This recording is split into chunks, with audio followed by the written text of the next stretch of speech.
Victor Osimhen to Chelsea could still be under the radar. Football is more than being just judgmental based on emotion or sentiment, but rather let's place our judgment on statistics, what this player can bring to our team. Kindly watch this video before we dive into the But for the video clubs proper. looking for a bona fide goal getter, Victor Osimhen will be at the top of the shortlist. Since the start of 22-23, no player in Europe's top 7 leagues has had more shots from 1v1 showdowns with the goalkeeper than Osimhen. This season, despite playing just 58% of the available Serie A minutes, Osimhen ranked first for expected goals on target. Nigerian's combination of intelligent movement and supreme athleticism allow him to reach any cutback or connect with any cross. He is a constant goal threat. Alright, as you can see, based on the latest report that is circulating around the internet that Chelsea are willing to offer Romelu Lukaku and Cesar Casadi if Napoli should reduce their asking price for Victor Osimhen. So a lot of reactions has been coming up with some persons trying to bring in sentiment, trying to bring in emotions, trying to judge this player based on last season. But if we are to go by statistics, which we have seen on this video, you can tell that Victor Osimhen remained one of the best striker in the world in the last 3 seasons. Despite playing not up to 50% of Serie A matches last season, he was still able to bang above 15 goals and having the highest shots recorded 1 versus 1 against an opponent. It's still one of the best striker. So let me know at the comment section if it would be better for Chelsea to sign Victor Osimhen for around £80 million instead of signing players like Samu from Atletico Madrid who had no or little football history or little football stats to their name, or probably signing players like John Duran from Aston Villa for around £40 million.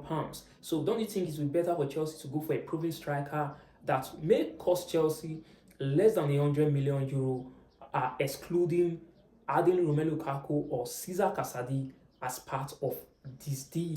But meanwhile, I'm not saying Chelsea have signed Victor Osimhen. For those persons who will still come into the inbox asking me when will Victor Osimhen be unveiling. No, it's still based on report that we are getting that Chelsea continue to look for a priority striker, continue to look for a top-9 striker, which report has linked so many strikers, the likes of Ivan Toney, Victor Gyökeres, even Julian Alvarez of Manchester City, even recently signed Mark Gu from Barcelona for €6 million. Despite the signing of Mark Gu, that will not stop Chelsea from signing a top-9 striker based on the reports which we are getting. So it therefore means that not until the transfer window closes, we cannot rule out the possibility of Chelsea bringing in a Marquee striker for the present and for the future.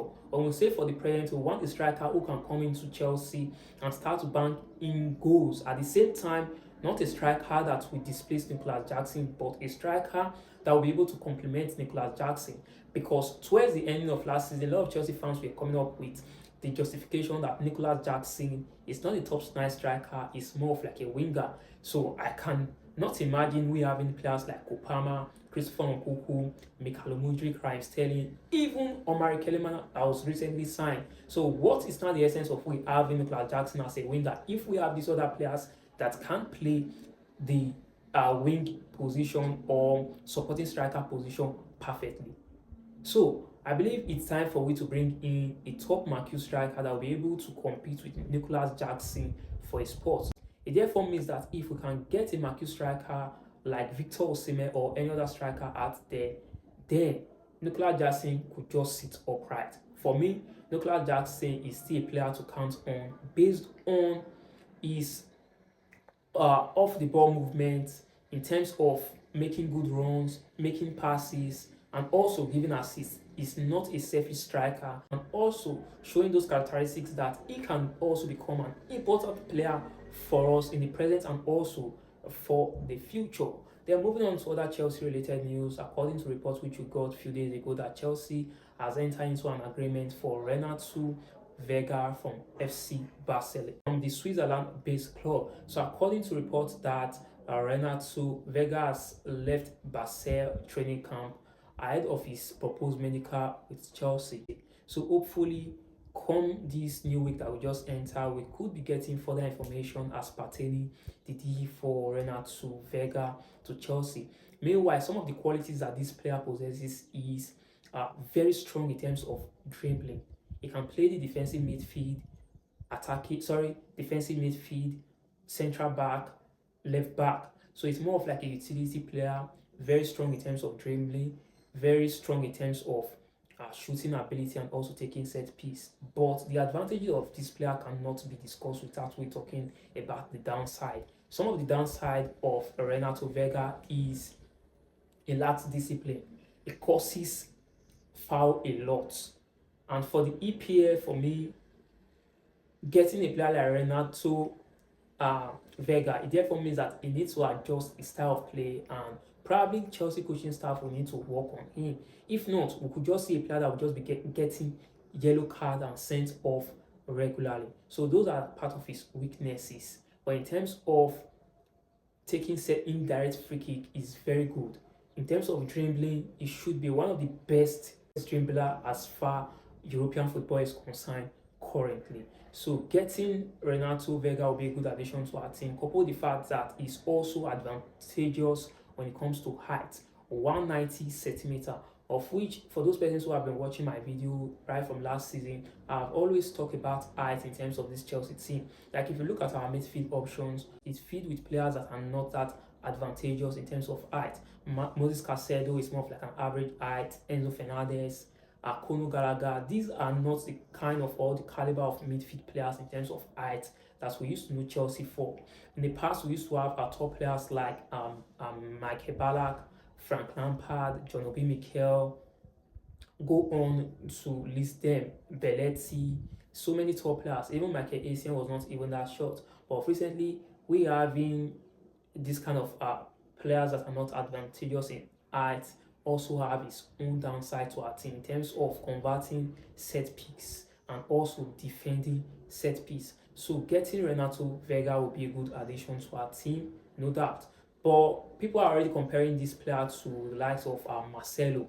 I don't really know why they are comparing him to Marcelo, if because he's having the same blown hair like Marcelo, or probably because he can as well dribble like Marcelo. But in terms of every other ability, I don't really know. I've not really watched this player, apart from probably compilation videos which we are seeing out there, which a lot of Chelsea fans are judging based on. But from every other statistics which I've tried to study online, tried to do research about this player is very good in terms of dribbling, in terms of playing variety of positions, that is more of like a utility player, and also playing indirect free kicks. Then moving on to other Chelsea related news, we had rumor concerning Asemino from Boca Junior that Chelsea has entered into an agreement, but up to this very moment, I still don't know what is delaying the deal. Though from the last report which I reported that Chelsea have had an agreement with this player, and this player is expected to move to London for medical. But the only stumbling block as at last week was that Boca Junior were trying to plead with Chelsea that if Chelsea should sign this player, Chelsea should keep Asemino with them for 6 months or 1 year loan. That is, if Chelsea sign this player, they will hold possession of this player for a further 6 months till December or till June 2025. Then Asemino will arrive with other Chelsea players like Gustavo William and also Kendrick Perez come the summer of 2025, and probably these players could just be a player for the Chelsea future.